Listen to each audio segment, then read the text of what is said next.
ब्रह्ममुरारिसुरार्चितलिङ्गं निर्मलभासितशोभितलिङ्गम् जन्मजदुःखविनाशकलिङ्गं तत्प्रणमामि सदा शिवलिङ्गम्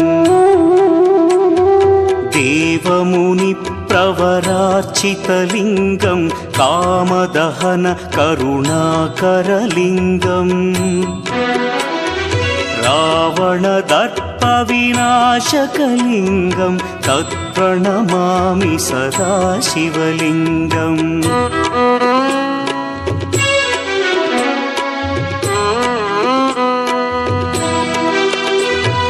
सर्वसुगन्धसुलेपितलिङ्गं बुद्धिविवर्धनकारणलिङ्गं सिद्धसुरासुर